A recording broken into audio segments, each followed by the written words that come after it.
Senator Cory Booker just cornered Secretary Marco Rubio on one of the most glaring contradictions of the Iran war. Before the war, the Trump administration trashed the Iran nuclear deal. They said it gave too much to the regime. They said it didn't go far enough. They pulled out of it. Now, after months of war, with the Strait of Hormuz shut down, with gas prices through the roof, with American families struggling, the administration is negotiating a deal that looks remarkably similar to the one they spent years vilifying. Booker's question was simple. You're proposing to release sanctions in exchange for Iran getting rid of its highly enriched uranium and stopping its enrichment activity.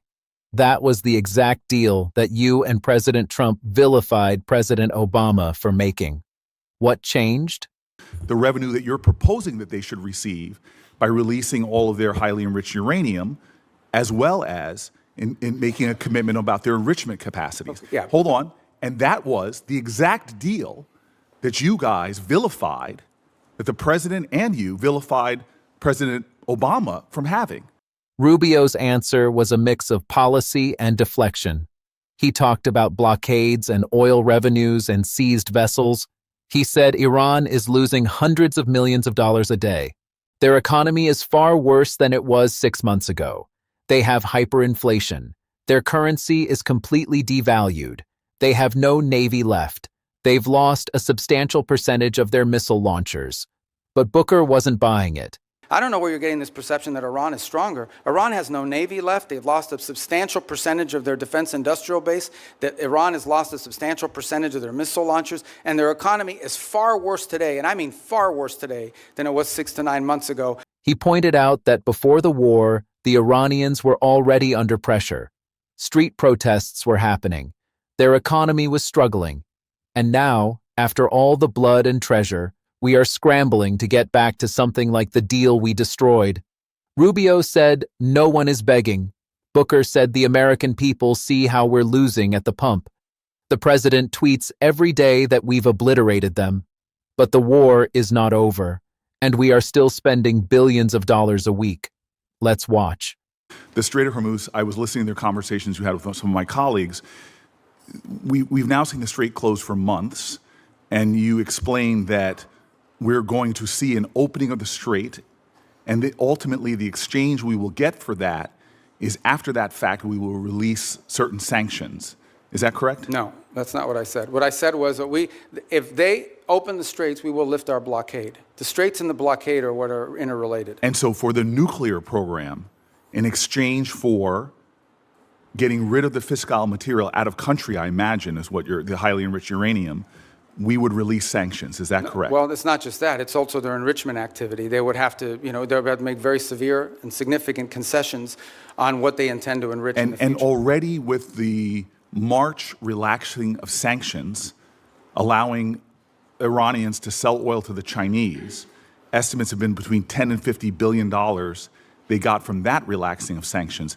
How much money might we see in a deal in our relaxings of sanctions in order to get rid of the highly enriched uranium and stop their enrichment? Well, let me just tell you on that portion. The sanctions that were released on Iran were boats on the water. And so that oil was already out in the marketplace. It was sold at market rates, but the sanctions covered, and to the extent we've been able to enforce them, we have the revenues of those sales. So yeah, the Iranian oil was unsanctioned so that it could be sold, but the revenue would have to flow back to blocked accounts, which our sanctions were able to go after. We've also seized, I believe, 6 vessels in the Indo-Pacific that involved Iranian sanctioned oil on top of it. So that wasn't necessarily a trade. They didn't get $50 billion directly as a result of. They might have gotten some of it. They certainly didn't get the majority of it. They are now losing hundreds of millions of dollars a day in revenue because of the blockade. And the blockade exists because of what they're doing in the Straits. Right. And I guess the conclusion I have, and my time's expired, is that the Strait of Hormuz was open before this unjustified war. We're now scrambling to try to find a way to get it back opened again. Not only is it causing economic havoc to our country and to residents all around this nation, families trying to make ends meet, but you see on top of that, the Iranians finding ways to leverage that, as we allowed them to do with the Chinese for tens of billions of dollars. And so my point is, before we even get to a nuclear negotiation, this regime is getting money to rebuild, purchase more drones, cause more havoc. And this is before we're even trying to get back to. But I apologize. I don't understand how they're getting this. What revenue are you referring to? Well, there's two sources of revenue we're seeing. One is the revenue from the Chinese, that's factually documented. And number two, the revenue that you're proposing that they should receive by releasing all of their highly enriched uranium, as well as in making a commitment about their enrichment capacities. Okay, yeah. Hold on. And that was the exact deal that you guys vilified, that the president and you vilified President Obama from having. Yeah. No, so I don't here we have a worse situation where our adversary and our enemy, who's causing havoc in the region, who is funding proxies and terrorists, has discovered, thanks to you all, the power of shutting down the Strait of Hormuz. No, they didn't discover. They knew that a long time ago, and they've done it before. Clearly, we all knew that a long time ago. That's why this ill-conceived war should have never happened. Yeah, but you have made our adversary in a stronger negotiating position. We are the strongest nation on the planet Earth, and we're in a stalemate with Iran. And now we're begging to get back into a deal that you all trashed in the first place. There's no one begging. I don't Clearly, know. this is a Senator Booker, your time's up. But Senator Rubio, since he's I do want to over, address some of these points because they go to the heart of the matter. No one's begging for anything here. The Iranians might be begging because their economy's losing hundreds of millions of dollars a day. That they are losing. Understand, Iran had street protests going on before all of this started. All of those factors, economic factors in Iran, are far worse today than they were 6 months ago when those protests were happening.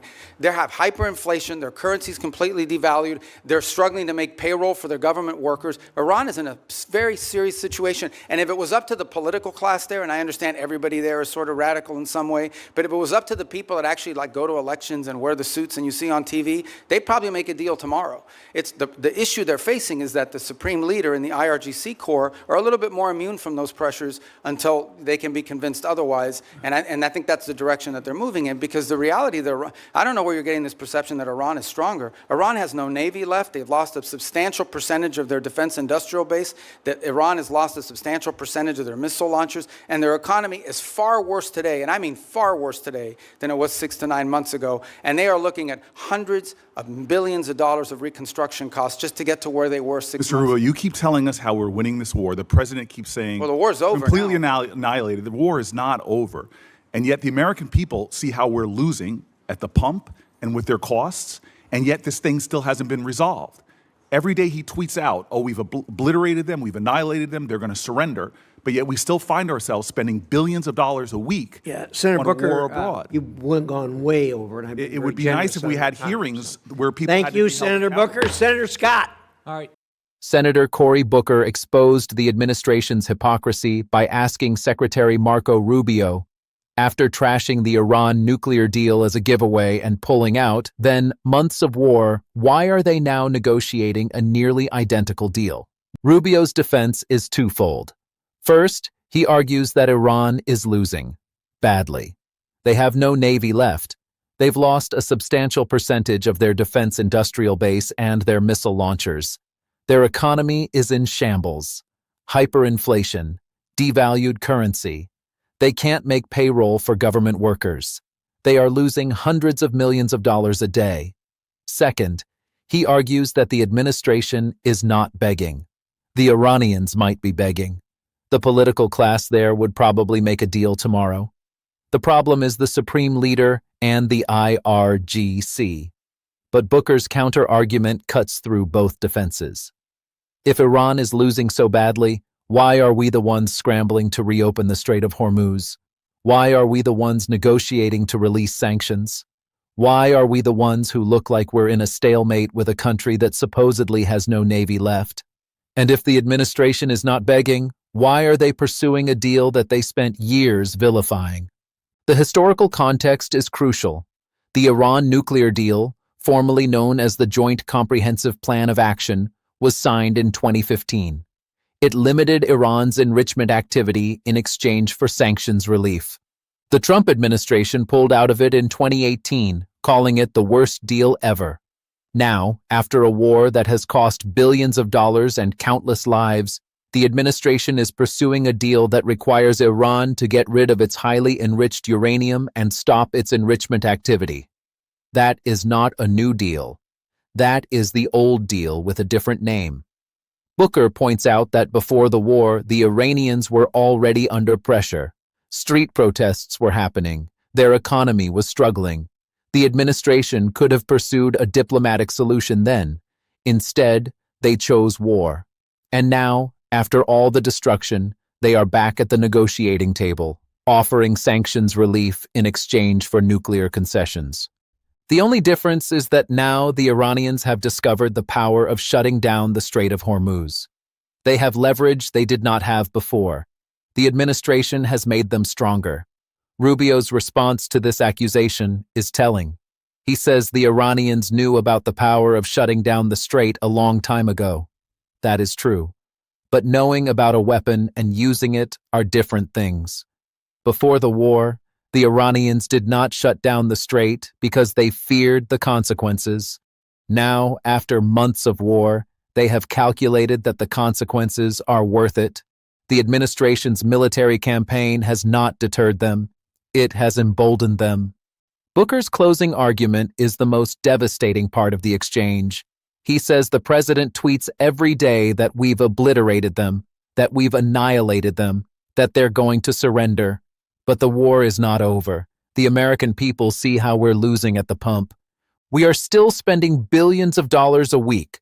The gap between the administration's rhetoric and the reality on the ground is a chasm. The president says the war is over. The war is not over. The president says we are winning. The American people are losing. Rubio tries to pivot. He talks about Iran's economic desperation. He talks about the supreme leader and the IRGC. He does not address the core contradiction.